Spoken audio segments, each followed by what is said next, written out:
저희 스쿨 오브 DJ라고 해서 프로그램을 만들었다고 하는데 뭔지 모르고 일단 왔습니다. 오늘 두 분의 패널과 함께 하실 텐데요. 먼저 소개를 좀 부탁드리겠습니다. 예, 김대중 추모사업회 회장을 맡고 있는 정진백입니다. 반갑습니다. 네, 반갑습니다. 예, 안녕하십니까. 조선대학교 정치외교학과에서 가르치고 있는 공진성입니다. 반갑습니다. 저희가 이런 방송 해보셨나요? 저희 대본도 없고. 네, 대본도 없고 원고도 없고 뭐 일단은 김대중 대통령에 대해서 얘기를 해봐라 해서 저도 왔긴 왔습니다만은 할 얘기가 있으시니까 저는 두 분을 믿고 좀 해보겠습니다. 그래도 채널명이 나온 네. 게 어딘가요?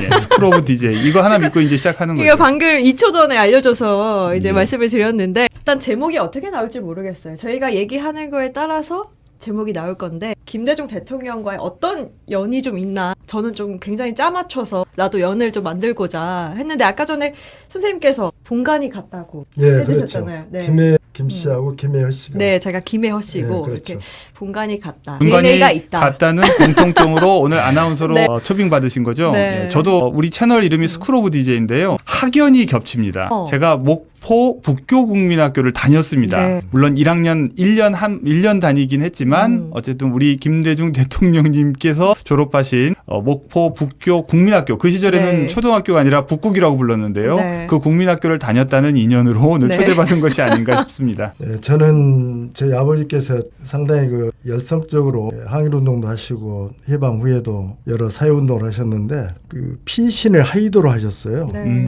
예, 거기서 이제 저희 아버지께서 조금 여러 예모가 출중하셔가지고 저런 사람이 왜 여기 와서 있을까 그런 의심이 모여들어오니까 다시 목포 김대중 대통령 어머니께서 운영하시던 영신여관에서 좀 머무셨어요. 네. 그래서 1967년 목포 대첩이라 하죠. 김대중 대통령께서 김병삼 후보를 압도하고 그렇죠. 국회의원 3선에 성공하신 그 당시 저한테 저희 아버지께서 김대중 당시 국회의원에 대해서 세세한 말씀을 하시더라고요. 그래서 이제 제가 중학교 때부터 동아일보를 구독하고 있었는데 그 스크랩북이 지금도 네. 보존돼 있습니다. 그러다가 1970년 9월 29일 날 신민당 제7대 대통령 후보 경선 지명대가 있었는데 거기서 사람들의 예상을 뒤엎고 김영삼 후보를 48표 차로 이겨가지고 제7대 신민당 대통령 후보로 당선이 되셨죠. 그렇죠. 그 당시 동아일보 1970년 9월 30일자 제가 이면에 걸친 그 스크랩을 그거 봤습니다. 지금도 갖고 있습니다. 예, TV에도 그런, 가지고 오셨죠. 그런 인연이죠. 굉장히 스크랩을 꼼꼼하게 해오셔서 그렇습니다. 네, 하이도와도 연관이 있고 네. 그래서 아주 김대중 대통령에 대한 그리움과 사무침으로 살아온 세월이 이렇게 벌써 50년이 훌쩍 지났네요. 네. 예. 그러면 선생님은 김대중 대통령이라고 하는 정치인의 존재를 처음 의식하신 게 몇 살 때쯤인가요? 1967년이죠. 그럼 그때 67년. 중학교 1학년. 굉장히 조숙하셨네요. 우리 초등학교 4학년 때부터 교과서에 한자가 다 섞여 있죠. 국민학생이어도 최소 한자를 좀 알아야지 그 문해력을 갖게 됩니다. 그런데 저는 이제 조금 공부 욕심이 있어가지고 네. 국민학교 때 한자를 한 1800자 정도. 그러니까 중학교 때는 신문을 읽으면서 다 스크랩하고 네. 또 중요 기사를 편집까지 하면서 그러한 좀 밑심이랄까.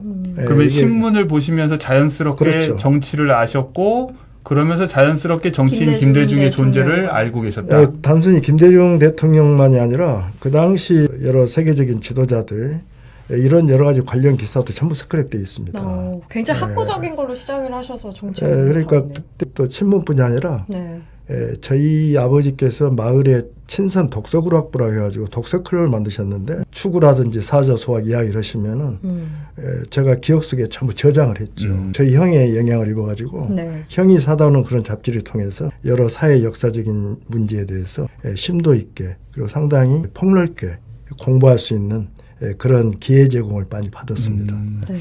교수님께서는요? 입시 교육의 네. 피해자인 것 같아요. 저희 아버지도 정치에 굉장히 네. 관심이 많으셨고 또 저희 아버지도 나중에 이제 제가 커서 보니까 김대중 대통령님을 굉장히 좋아하셨는데도 네. 어렸을 때는 학교 공부하느라 별 생각이 없었던 것 같아요. 저도 그리고 그랬어요. 네. 제가 중학교 때 87년 이제 대선도 있었고 그때 뭐 시끌벅적 떠들썩했을 텐데도 별 네. 기억은 잘 없고 그냥 학교 평범한 학생처럼 다녔던 것 같아요. 근데 제가 이제 92년에 대학을 갔거든요. 네. 그러니까 이제 92년에 봄에 총선도 있었고 그리고 92년 겨울에 대통령 선거가 있어서 김영삼 후보하고 김대중 후보하고 이제 맞붙었죠. 그랬죠. 네. 그때 이제 본격적으로 제 머릿속에 이제 김대중이라는 정치인이 확 들어왔습니다. 그러니까 92년 대학교 1학년을 보내면서 뒤늦게서야 정치적으로 조금 이제 각성을 했고 막상 저도 정치외교학과에서 정치학을 공부했지만 네. 전공을 선택할 때는 그런데 관심 있어서 선택한 건 아니었던 것 같아요. 예.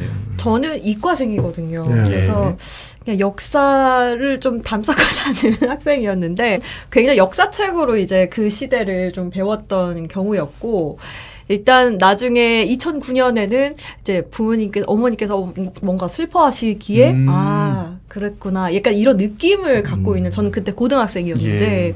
그렇게 되면서 성인이 돼서 좀 역사를 좀 알고 이런 좀 늦게 배운 그런 게 있는데요. 일단은 저희가 김대중 첫 번째 질문은 하나는 주시긴 하셨어요. 그래서 김대중은 왜 정치를 하고자 했는가? 요걸로 저희 보고 이제 마음껏 풀어봐라 라고 했기 때문에 왜 정치를 하고자 했을까요, DJ가? 김대중 대통령이 목포상업고등학교를 졸업하셨죠. 네. 예, 졸업하시고 바로 해운회사 회사원으로 들어가셨다가 일제가 패망하면서 그 회사 관리 책임을 맡았고 노조의 요청에서 해방공원에서 여러 사회활동을 하시다가 당시 해운회사를 직접 설립을 하시죠. 그러니까요. 그런데 왜 정치를 하셨는가? 그거는 바로 해방공간에서부터 한국전쟁에 네. 그 혼란스러운 시대상과 연결이 됩니다. 그러니까 1950년 6월 25일 날 전쟁이 시작되면서 정치인들이 굉장히 거짓말을 많이 했죠. 뭐 어떤 일이 있어도 서울을 사수하겠다. 뭐 이승만 대통령의 말은 누구나 다 기억하고 있을 겁니다. 그때 1950년 12월 16일에 국민방위군 설치 법안을 만듭니다. 여러 이제 우리 지역 주민들이 네. 청장년들이 북의 그 점령하에서 의용군으로 많이 차출이 되고 그 전력의 손실도 있지만은 또 중과부적인 상황에서 전력을 강화해야 되겠다. 그래서 만들어진 네. 것이 국민방위군인데 그 국민방위군을 갖다 운영하려면 법의 근거를 가져야 되지 않습니까? 법의 네. 근거를 1950년 12월 16일에 국민방위군 법안이 만들어지고 그리고 이제 1951년 누구나 아시다시피 일사 후퇴가 이루어지죠. 그렇습니다. 그 당시는 중공군, 지금은 이제 중화인민공화국군이라고 해야 되는데. 그때 서울을 이제 빼앗기고. 그리고 네. 이제 후퇴를 하죠. 네. 그런데 후퇴하는 과정에서 국민방위군 예산이 1951년 1월 30일에 이제 약 50만 명으로 국민방위군을 추사하는데 실제는 68만 명 정도 됩니다. 식비만 계산은 네. 예산으로 편성이 돼요. 그런데 그 예산이 편성이 됐는데 그 국민방위군을 만들어간 사람은 그 당시 이승만 다음의 실세인 신성모 국방부 장관입니다. 네. 그런데 신성모 국방부 장관의 사위가 김윤군이라는 사람이에요. 그분을 추천하는 그 거죠. 김윤군이가 말하는 국민방위군 사령관이 되는 겁니다. 이게 신성모 국방부 장관의 사위죠. 이 사람들이 국민방위군들한테 지급돼야 될 이런 여러 예산을 중간에서 횡령을 합니다. 착복을 하죠.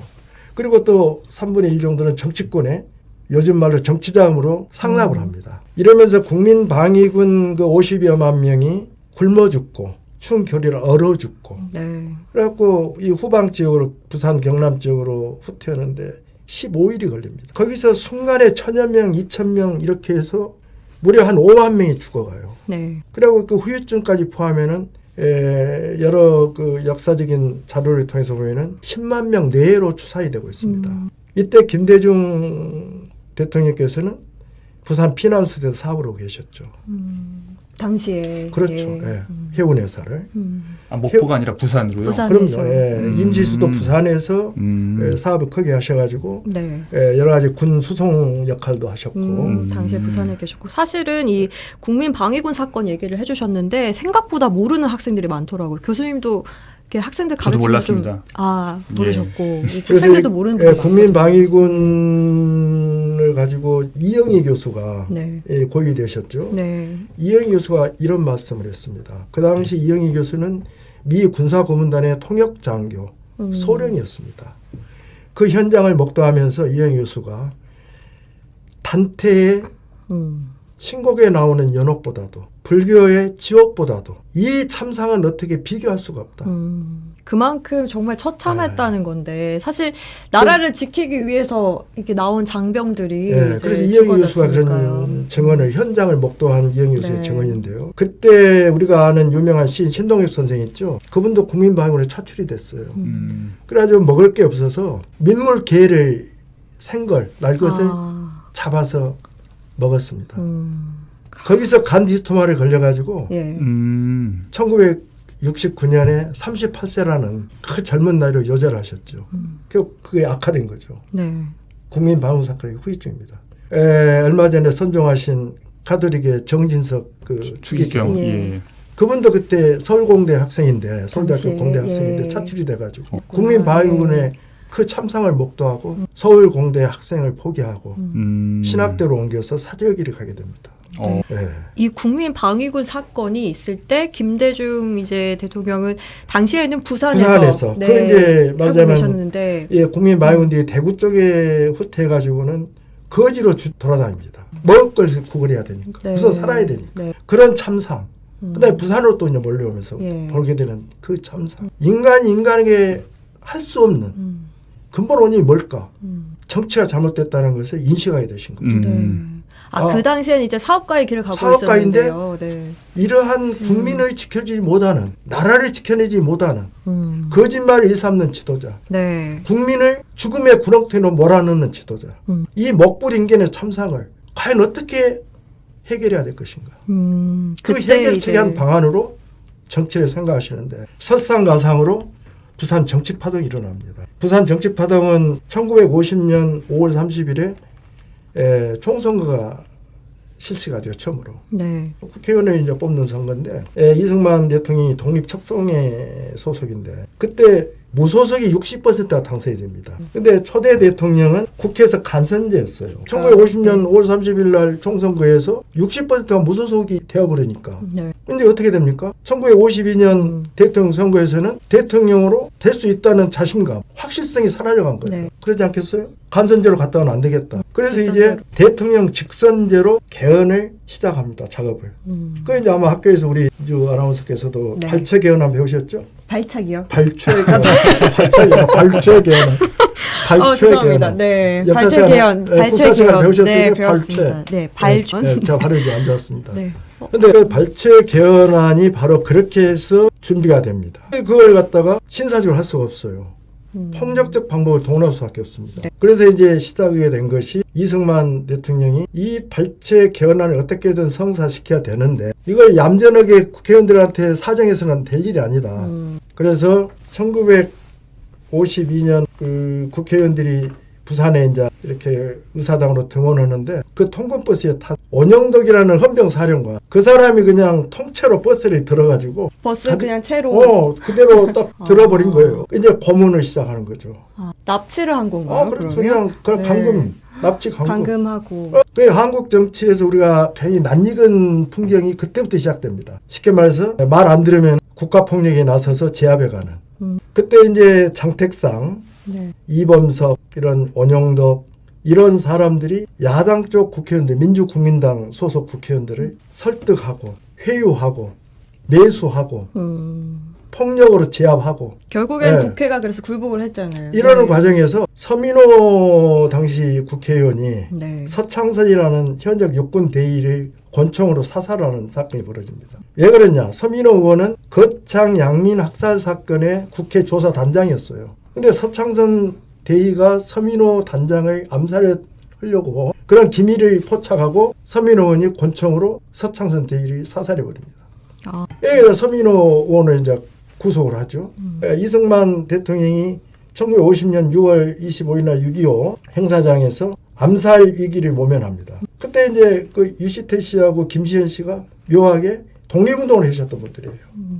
경북 안동이시고 막 그러는데 이런 사건이 설상가사로 겹치면서 국회의원들을 그냥 폭력적으로 완전히 그냥 넋을 빼버리죠. 그러한 어떤 정치 상황이 급변하면서 국회에서 발췌 개헌안 투표를 해요.